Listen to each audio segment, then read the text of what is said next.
നമസ്കാരം. ഇരിഞ്ഞാലക്കുട ടൈംസ് ന്യൂസിലേക്ക് സ്വാഗതം. പ്രധാന വാർത്തകൾ. ഇരിഞ്ഞാലക്കുട പ്രസ് ക്ലബിലെ സീനിയർ അംഗമായിരുന്ന മൂർക്കനാട് സേവിയറിന്റെ അനുസ്മരണം സംഘടിപ്പിച്ചു.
കലാനിലയം രാഘവനാച്ചൻ യോഗം ഉദ്ഘാടനം ചെയ്തു.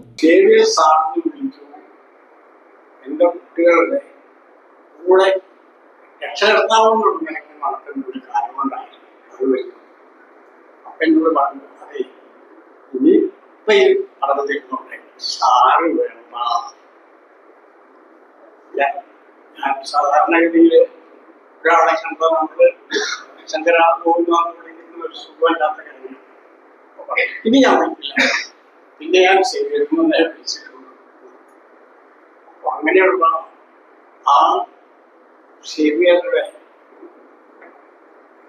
അനുസ്മരണ സമ്മേളനം ഉദ്ഘാടനം ചെയ്യാൻ ഒരു തരത്തിലും വിദ്യാഭ്യാസപരമായി ഞാൻ പോരാൻ എനിക്ക് നല്ലതാണ്. അപ്പൊ അതുകൊണ്ട് ഇവിടെ ഇരിക്കുന്ന എല്ലാവരെക്കാളും വിദ്യാഭ്യാസം കുറഞ്ഞ ആളാണ് ഞാൻ. ഇവിടെ ഇരിക്കുന്ന എല്ലാ ആളുകളുടെയും മുൻപിൽ പ്രഭാഷണം നടത്തുക അത് കുറച്ച് കടുപ്പമാണ്. അതുകൊണ്ട് ഞാൻ അതിലേക്കൊന്നും നോക്കുന്നില്ല. ഒരു ചെറിയ മുൻകൂർ ജാമ്യങ്ങളെടുത്ത് ചുരുക്കി ചില കാര്യങ്ങൾ പറയാം. അതായത് ഈ എന്റെ തൊഴിൽ തന്നെ എല്ലാവർക്കും അറിയാം, വായ തുറക്കാത്ത അഥവാ വായ തുറക്കാത്ത അലകുകയോ. അപ്പൊ അതുകൊണ്ട് എനിക്ക് എന്തെങ്കിലും പാകപ്പിഴകൾ ഉണ്ടെങ്കിൽ അത് ഇവിടെ ഇരിക്കുന്ന എല്ലാവരും എന്റെ സ്വന്തം ആൾക്കാരെ ക്ഷമിക്കുന്നത് എനിക്കറിയാം. എങ്കിലും ഞാനൊരു കൂടി എടുത്തതാണ്. സേവിയറെ സംബന്ധിച്ചോളം പറയുമ്പോൾ ചുരുക്കമായിട്ട് ഞാൻ സേവിയറുടെ അച്ഛൻ ആര്, അമ്മയാണ്, സേവിയർ ജനിച്ചത് എവിടെയാണ് എന്നും ചുരുക്കത്തിൽ ഞാൻ എഴുതി ഞാനല്ല ഉണ്ണികൃഷ്ണ സാറ് എഴുതി തന്നു. അത് ഞാൻ ചുരുക്കമായിട്ട് ശ്രീ മൂർക്കനാട് 1939 മെയ് 5 പുത്തൻ ബീച്ചിൽ അന്നുവഴിയുടെയും കുഞ്ഞിലയുടെയും മകനായി മൂർക്കനാട് ആണ് ജനിച്ചത്. ഇവിടെ എല്ലാവർക്കും അറിയാം. ഇനി അതിന് പ്രത്യേകിച്ച് നമ്മുടെ ഇന്ന സ്ഥലമൊന്നും പറയേണ്ട കാര്യം. ബാല്യകാലം ദുരിതം നടന്നതായിരുന്നു. മൂർക്കനാട് സ്കൂളിലായിരുന്നു പഠനം. ചെറുപ്പം മുതൽ കലാസാഹിത്യ പ്രവർത്തനങ്ങളിൽ താല്പര്യം. 7 പഠിക്കുമ്പോൾ മുതൽ സ്വന്തമായി കഥയും നാടകവും ഗാനങ്ങളും എഴുതി. പഠനത്തോടൊപ്പം പത്രരചന. 57 നാടകത്തിന്റെ രചനയും സംവിധാനവും നടത്തി. 9ാം ക്ലാസ്സിൽ പഠിക്കുമ്പോൾ തന്നെ കേരള ടൈംസ് പത്രത്തിന്റെ ലേഖകനായി. പിന്നീട് ഫാദർ വടക്കന്റെ തൊഴിലാളിയും ജയകാളിലും ലേഖകനായി വന്നപ്പോഴാണ് മൂർക്കനാട് സേവിയർ എന്ന ഈ വെറും സേവിയർ എന്ന് മാത്രം പേര് വിളിച്ചിരുന്നത് മാറി മൂർക്കനാട് സേവിയർ എന്ന് അറിയപ്പെട്ടു. തുടർന്ന് മാതൃഭൂമി ലേഖകനായ സേവിയർ 3 പതിറ്റാണ്ടുകൾ മാതൃഭൂമിയിൽ തുടർന്നു. ഒട്ടേറെ അവാർഡുകൾ നേടിയിട്ടുണ്ട്. 4 തലമുറകൾക്ക് മാതൃഭൂമി സ്റ്റഡി മാതൃഭൂമി ശക്തി സ്റ്റഡീസ് അക്കാദമിയുടെ ഊർജ്ജസ്വലമായ നേതൃത്വം നൽകി 2007 ജനുവരി 14 അന്തരിച്ചു. ഏതാണ് ചുരുക്കി പറഞ്ഞാൽ ഇതാണ് അദ്ദേഹത്തിനെ സംബന്ധിച്ചിട്ടുള്ള ഒരു ചെറിയ ചരിത്ര കഥാപാത്രം. Press club president Shobi K Paul അധ്യക്ഷത വഹിച്ചു. ഉണ്ണികൃഷ്ണൻ കിഴുത്താണി അനുസ്മരണ പ്രഭാഷണം നടത്തി. വി ആർ സുകുമാരൻ സ്വാഗതവും കെ കെ ചന്ദ്രൻ നന്ദിയും പറഞ്ഞു. P K Bharathan master, E Appu Menon, Balakrishnan Anchath, Kattoor Ramachandran, doctor Harindranath, Karam Ramachandran Nambiar, press club അംഗങ്ങൾ തുടങ്ങിയവർ പങ്കെടുത്തു. ശബരിമലയിൽ സ്വർണ്ണക്കൊള്ള നടത്തിയ CPM നേതാക്കളെ സർക്കാർ സംരക്ഷിക്കുന്നതിൽ പ്രതിഷേധിച്ച് മകരവിളക്ക് ദിനത്തിൽ യൂത്ത് കോൺഗ്രസ് ഇരിഞ്ഞാലക്കുട ടൗൺ മണ്ഡലം കമ്മിറ്റിയുടെ നേതൃത്വത്തിൽ ശബരിമല സംരക്ഷണ ജ്യോതി സംഘടിപ്പിച്ചു. യൂത്ത് കോൺഗ്രസ് നിയോജക മണ്ഡലം പ്രസിഡന്റ് സനൽ കല്ലൂക്കാരൻ സമരം ഉദ്ഘാടനം ചെയ്തു. നൂറ്റാണ്ടുകൾ പഴക്കമുള്ള ശബരിമല, കോടിക്കണക്കിന് വിശ്വാസികൾ മാലയിട്ട് അവരുടെ മല കയറുന്ന ആ ശബരിമലയിലേക്ക് വിശ്വാസികൾ നൽകിയ സ്വർണം യാതൊരു ഉളുപ്പുമില്ലാതെ കട്ടുകൊണ്ടുപോയ ഈ ഇടതുപക്ഷ സർക്കാരിന്റെ നയങ്ങൾക്കെതിരെ ഇന്ന് പ്രതിഷേധിക്കുകയാണ്. നമുക്ക് എല്ലാവർക്കും അറിയാം അതിന്റെ ചരിത്രങ്ങൾ. 98 വിജയമല്യ അവിടെ സംഭാവന നൽകിയ ദ്വാരപാലക ശില്പത്തിന്മേൽ നൽകിയ ആ സ്വർണ്ണപ്പാളികൾ 20 വർഷങ്ങൾക്ക് ശേഷം സ്വർണത്തിന്റെ ഒളിമങ്ങി എന്നുള്ള പേരിൽ ഒരു സ്പോൺസറെ കണ്ടെത്തി അദ്ദേഹത്തിന് കൊടുക്കുകയാണ്. ശബരിമലയിലെ സ്വർണം കൊണ്ടുപോകുന്നതിന് കൃത്യമായിട്ട് മാർഗരേഖകളുണ്ട്. അത് കൃത്യമായി വിജിലൻസിന്റെയും പോലീസിന്റെയും സാന്നിധ്യത്തിലാണ് അത് കൊണ്ടുപോകേണ്ടത് എന്നുള്ളതൊക്കെ ഉള്ളപ്പോഴും അതെല്ലാം തിരുത്തി ഒരു ദേവസ്വം ബോർഡിൽ കിട്ടിയ ഒരു കത്തിന്റെ മാത്രം പിൻബലത്തിൽ ഒരു കൊടും കള്ളന്റെ കയ്യിൽ ഇത് ഏൽപ്പിച്ചു കൊടുക്കുകയാണ്. എന്നിട്ട് എന്ത് സംഭവിച്ചു? ഏൽപ്പിച്ചു കൊടുത്ത സ്വർണം അദ്ദേഹം കൊണ്ടുപോയി ചെന്നൈയിൽ കൊണ്ടുപോയി, ഇവിടുന്ന് കൊണ്ടുപോയത് സ്വർണമായിരുന്നു, അവിടുത്തെ ഒരു ചെമ്പായി മാറി. ചെമ്പ് സ്വർണം പൂശി തിരിച്ചു വന്നു, തൂക്കത്തിൽ കുറഞ്ഞു. ഇവിടെ വന്നു വീണ്ടും അത് ഒരു വട്ടം കട്ടു, രണ്ടാം വട്ടം വീണ്ടും കക്കാൻ ശ്രമിക്കുമ്പോൾ അതിലാണ് കോടതിയാണ് ഇടപെടുന്നത്. കോടതി ഇടപെട്ട് അന്വേഷണം വേണമെന്ന് പറയുന്നു. അന്വേഷണം തുടങ്ങിയപ്പോഴാണ് ഇവിടുത്തെ പല ഇടതുപക്ഷ നേതാക്കന്മാരുടെയും നേരെ ഈ അന്വേഷണത്തിന്റെ എത്തുകയും പലരായി അറസ്റ്റ് ചെയ്യപ്പെടുകയും ചെയ്തു. ടൗൺ മണ്ഡലം പ്രസിഡന്റ് ജോമോൻ മണാത്ത് അധ്യക്ഷത വഹിച്ചു. കോൺഗ്രസ് മണ്ഡലം പ്രസിഡന്റ് അബ്ദുൽ ഹഖ് മുഖ്യപ്രഭാഷണം നടത്തി. Block Congress vice president Azharuddin Kalakkattu, KSU നിയോജക മണ്ഡലം പ്രസിഡന്റ് ഫെസ്റ്റിൻ ഔസേബ്, സെക്രട്ടറി വിനു ആന്റണി, മണ്ഡലം സെക്രട്ടറി ജോസഫ് ജെ പള്ളിപ്പാട്ട് തുടങ്ങിയവർ പ്രസംഗിച്ചു.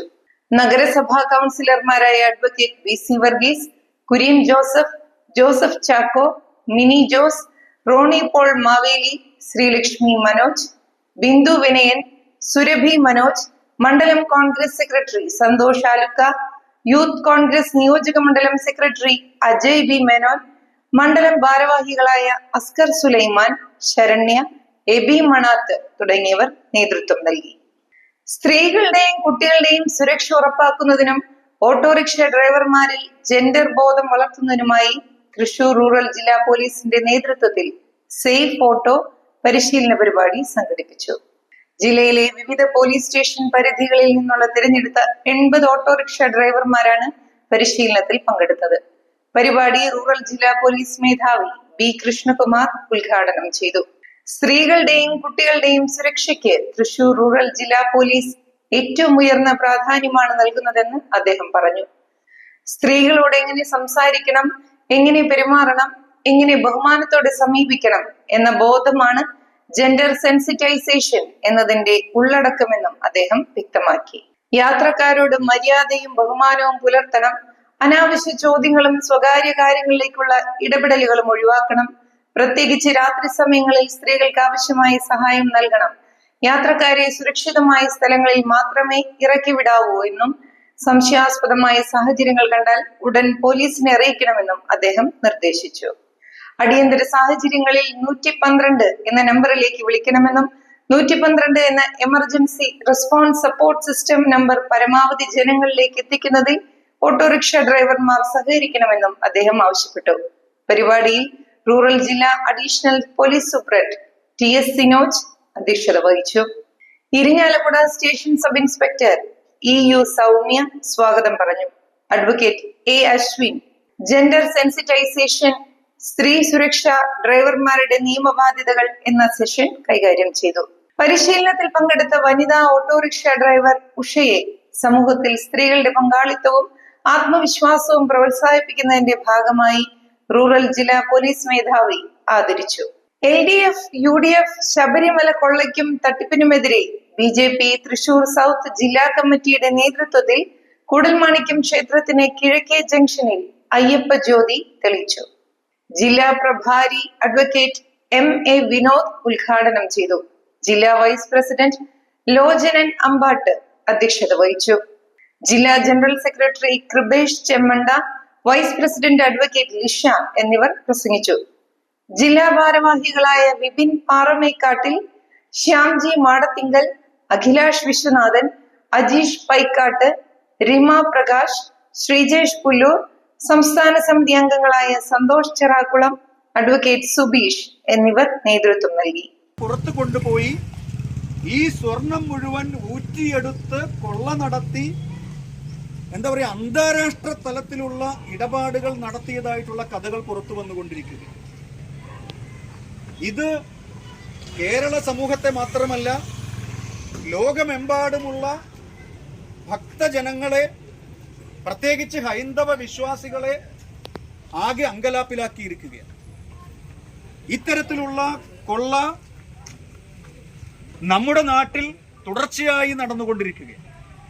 എത്രയോ വർഷങ്ങളായി കേരളത്തിലെ പരമപ്രധാനമായിട്ടുള്ള ക്ഷേത്രങ്ങൾ ഭരണം കൈയാളുന്ന ദേവസ്വം ബോർഡും രാഷ്ട്രീയക്കാരും ഇത്തരത്തിലുള്ള കൊള്ള നടത്തിക്കൊണ്ടിരിക്കും.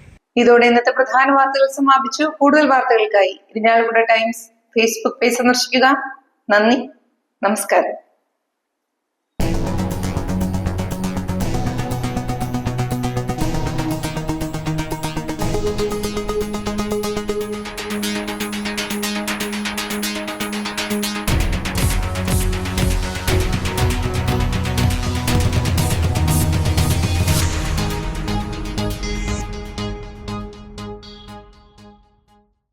ഇരിങ്ങാലക്കുട ടൈംസ് ന്യൂസ് നിങ്ങൾക്കായി അവതരിപ്പിച്ചത് ICL Medilab, empowering health, near Altara, opposite Village Office, Iringalakkuda, from the House of ICL. To Line, weaving stories around you. To Line Designer Studio, creations made from the heart.